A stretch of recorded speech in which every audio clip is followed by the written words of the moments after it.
Guys, it's Kelly here from Kelly & Co. Today I am going to show you my custom soil mix that I use for all my indoor plants. I start with a base of the Yates indoor plant mix. I know it's a bit weird to mix your own when you're already using a mix, but this works for me so well. So it's got composted bark in it. It's got a long release fertilizer. It's got some seaweed and a little bit of pumice, but not a lot.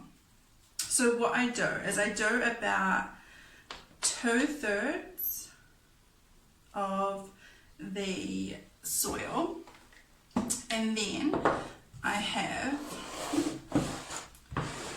pumice. So this pumice is coarse pumice, and it's got a little bit of propagation sand mixed into it, and what it does is it just helps the plant drain really well, but also hold its moisture but not stay wet, if that makes sense. I would use this mix here for all my plants apart from succulents. I do something a little bit different for succulents because I do need a drier soil. So I prefer pumice over perlite. Perlite can, after a while, start to kind of raise up to the top of the soil when you're watering it. So it's not evenly spread and it's not going to give you that really nice drainage system that you want. Whereas pumice is rock, so it's hard. It's not going to go anywhere. So I do about 2/3 soil, and I eyeball it every time I mix it, and about 1/3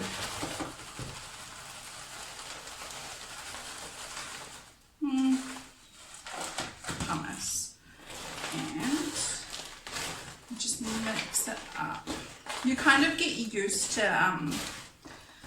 eyeballing it, and you can, well, I can tell from sight if it's got enough pumice in it or if it needs a bit more, but that looks pretty good to me. Let's get right to the bottom. Yeah, so that's going to give a really nice drainage system. So I don't add any other fertilizer. You don't want to cause a chemical burn or anything to the roots, so I try and keep the fertilizer low. And if I am going to feed my plants, I use the Yates Thrive Natural Seaweed Tonic, especially if I'm repotting. It prevents your transplant shock, and it helps establish a really good root system, and it's organic, so you're not going to have any issues with chemical burns or anything like that. And the directions for mixing it are on the back. Now my hands are nice and dirty. I am going to repot my Monstera Deliciosa because I'm pretty sure she's root bound. She's got, if I can show you, she's got roots hanging out the bottom, so I think she needs to be repotted, and they do grow really big. So I've got this pot. It's not too much bigger, it's not the same shape. I didn't have any of my normal nursery pots left, so I'm just going to use this one. It's slightly bigger, and it's still got your drainage holes and everything, and it's still plastic. You don't want to go too much bigger because that can cause root shock as well, but just a little bit. And you're going to have to repot it again because these beautiful plants get massive. It's so pretty, and it's got some beautiful little leaves down here coming through, so she needs some more space. So what I'm going to do is put a little bit of soil, I'll just measure it, put a little bit of soil at the bottom.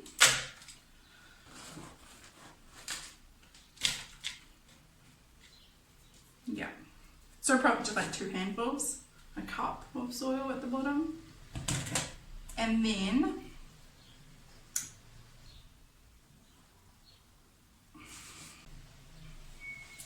hey guys, I'm back again. Mum just decided to pop over. So I put about 1 cup of my custom soil mix in the bottom of this pot. Now, very gently, because she has got roots coming out the bottom, I want to pull her out and give her a little squeeze. I usually like to repot when they're a little drier than this, but she really needs to be moved. Okay. So I'm going to try and get as much of her original soil as I can into her new pot. Oh yeah. Can you see her roots? She's getting really close to root bound. And she is very wet. Probably too wet. But that's okay. So I'm going to plop her in here. And then gently, I'm just pulling really gently some of her original soil down and just loosening the roots a little bit. She's got some shoots. It's so exciting. She's got some new shoots coming up the top here.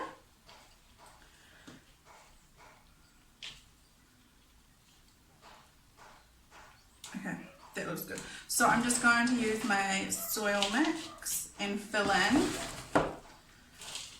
all the gaps.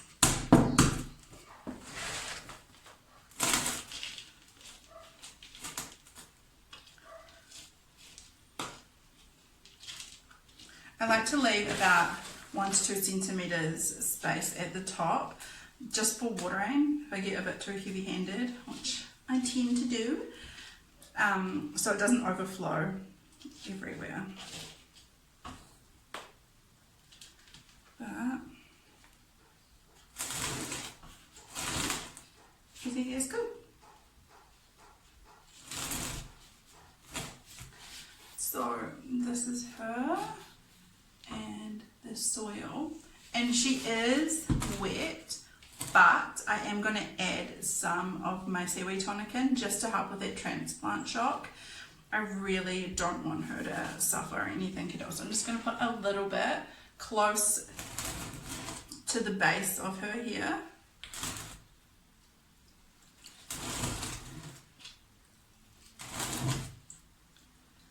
And I'll let her dry out.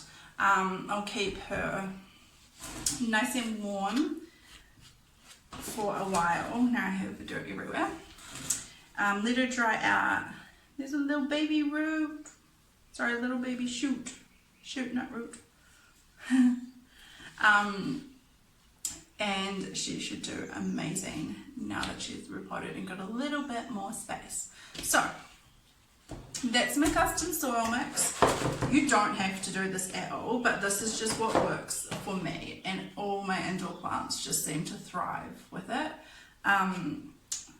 So yeah, thank you for watching. And if you want to go over to my Facebook page at Kelly & Co Plants and give that a like, I put up lots of blogs and everything on there, where to find rare plants, information about them. And like this video and subscribe to my channel. Thanks guys, see ya.